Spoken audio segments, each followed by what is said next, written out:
Olá, ouvintes. Sejam bem-vindos a mais um episódio do Panorama Geopolítico. Eu sou Ricardo Mendes. E eu sou Mariana Soares. Hoje é segunda-feira, 18 de agosto de 2025, e estamos aqui para trazer as principais notícias geopolíticas e econômicas do Brasil e do mundo nas últimas 24 horas. Antes de começarmos, lembramos que nosso objetivo é trazer uma cobertura equilibrada, com informações de fontes diversas e sem emitir opiniões pessoais. Vamos começar com as notícias do Brasil. Sim, Ricardo. E nossa primeira notícia vem do setor econômico brasileiro. Segundo dados divulgados hoje pela Bloomberg, a atividade econômica do Brasil caiu pelo segundo mês consecutivo, devido às altas taxas de juros. O Banco Central do Brasil elevou a taxa Selic para 15% em junho, o que tem afetado o consumo e os investimentos no país. Esta é uma notícia importante, Mariana. Vale ressaltar que, de acordo com o economista-chefe do Banco Central, Gabriel Galípolo, a decisão de aumentar as taxas foi tomada de forma unânime, visando conter a inflação crescente que tem preocupado o mercado brasileiro. Os dados sugerem que o país enfrenta o desafio de equilibrar o controle da inflação com estímulo ao crescimento econômico. Exato, Ricardo. E passando para o cenário internacional envolvendo o Brasil, as tarifas impostas pelo presidente Donald Trump dos Estados Unidos continuam gerando impactos nas relações bilaterais. Segundo o Atlantic Council, essas tarifas parecem estar fortalecendo politicamente o presidente Luiz Inácio Lula da Silva dentro do Brasil, com sua aprovação ultrapassando a desaprovação pela primeira vez desde outubro de 2024. De acordo com pesquisas da Atlas/Bloomberg, divulgadas em 31 de julho, 50,2% dos respondentes expressaram aprovação ao governo Lula, enquanto 49,7% expressaram desaprovação. É um aumento em relação aos 47,3% de junho. Outro levantamento, da Genial/Quest, mostrou que a aprovação de Lula subiu para 43%, comparado com 40% em maio. E segundo a imprensa internacional, o presidente Lula tem procurado demonstrar firmeza diante das pressões. Em pronunciamento nacional intitulado Brasil Soberano, ele enfatizou a importância de defender a soberania nacional, o multilateralismo e o diálogo entre as nações. Embora tenha destacado que Brasil e Estados Unidos celebram 200 anos de relações diplomáticas cordiais. Em entrevista ao The New York Times no dia 30 de julho, Lula afirmou: "Em nenhum momento o Brasil negociará como se fosse um país pequeno contra um país grande. Conhecemos o poder econômico dos Estados Unidos, reconhecemos o poder militar dos Estados Unidos, reconhecemos o tamanho tecnológico dos Estados Unidos, mas isso não nos causa medo, nos causa preocupação." E em um episódio mais recente, segundo várias fontes internacionais como The Hindu e South China Morning Post, Lula fez uma provocação a Trump relacionada a uvas afetadas pelas tarifas. Durante um evento, Lula comentou sobre plantar alimentos, não ódio, em referência às tarifas americanas que atingem produtos agrícolas brasileiros. Um aspecto interessante dessa tensão comercial, Mariana, é que ela parece estar aproximando o Brasil de outros parceiros. Segundo a Reuters, o Brasil está em diálogo construtivo com o Canadá para retomar as negociações de um acordo de livre comércio entre o bloco Mercosul e Ottawa.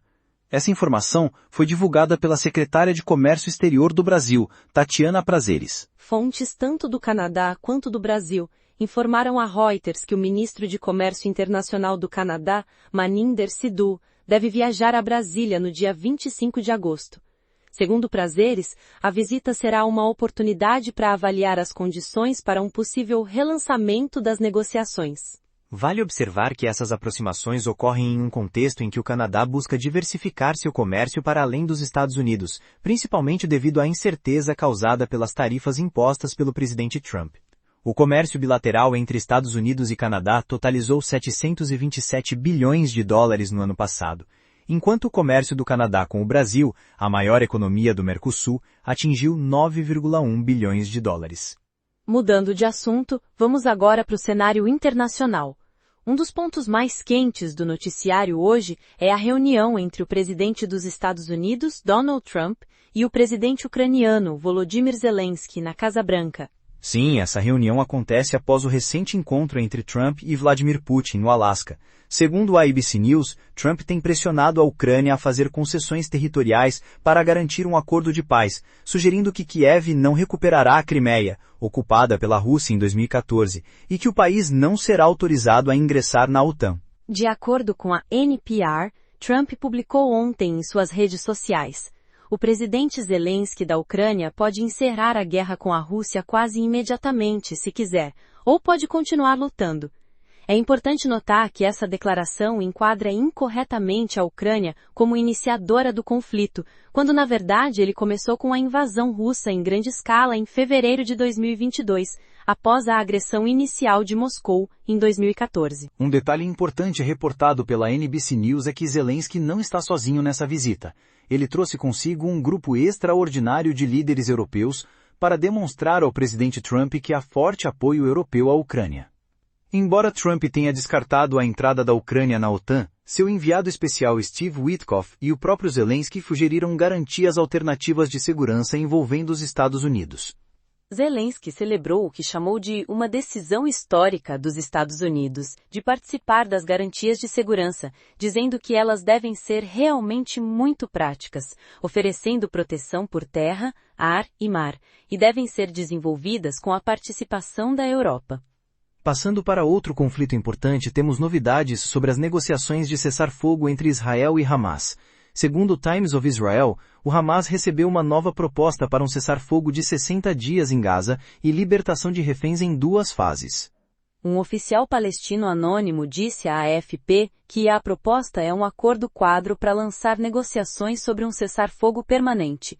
O oficial acrescentou que o Hamas realizará consultas internas entre sua liderança e com líderes de outras facções palestinas para revisar a proposta. De acordo com o canal saudita Al Arabiya, a nova proposta representa um compromisso entre um acordo parcial de cessar-fogo e um acordo que encerraria completamente a guerra e libertaria todos os reféns, o que Israel agora exige publicamente. O ministro das Relações Exteriores do Egito, Badri Abdelati, visitando a passagem de fronteira de Rafah com Gaza nesta segunda-feira, disse que, enquanto falamos agora, há delegações palestinas e qatarianas presentes em solo egípcio, trabalhando para intensificar os esforços para pôr fim aos assassinatos e à fome sistemáticos. E segundo o The Guardian, o primeiro-ministro do Catar, Mohammed bin Abdulrahman Al Thani, estaria a caminho do Egito para se encontrar com representantes do Hamas e com o presidente egípcio Abdel Fattah el-Sisi, em um esforço para avançar nas negociações. Outro aspecto importante mencionado pelo Times of Israel é que a autoridade palestina está preparando o terreno para eventualmente retomar o controle da faixa de Gaza. O primeiro-ministro da AP, Mohamed Mustafa, disse que em breve anunciaremos o estabelecimento de um comitê temporário para gerir os assuntos da faixa sob os auspícios do governo palestino. Lembrando que a autoridade palestina, que governa assuntos diários em partes da Cisjordânia, estava encarregada de administrar Gaza até 2007, quando foi destituída pelo Hamas em um golpe sangrento. Israel já disse que não concordará em entregar o controle à AP, mas ainda não formulou uma alternativa aceitável para a comunidade internacional. O conflito em Gaza já dura mais de 10 meses, desde o ataque do Hamas em 7 de outubro de 2023. Segundo o Ministério da Saúde administrado pelo Hamas em Gaza, mais de 60 mil pessoas na faixa foram mortas ou são presumidas mortas nos combates até agora, embora este número não possa ser verificado e não diferencie entre civis e combatentes. E antes de encerrarmos, vale destacar as eleições na Bolívia, mencionadas em várias fontes internacionais hoje.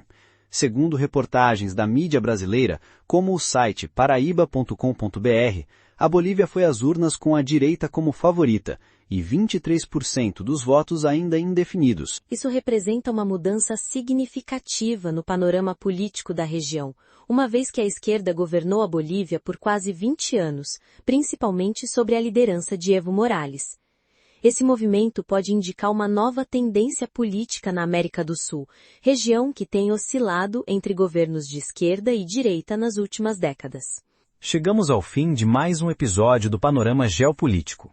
Agradecemos a sua audiência. E lembramos que essas informações foram compiladas a partir de fontes internacionais diversas, sempre buscando trazer uma visão equilibrada dos acontecimentos. Continuamos acompanhando os desdobramentos dessas e de outras notícias. Voltamos amanhã com mais informações sobre o cenário geopolítico e econômico mundial. Até lá! Até amanhã!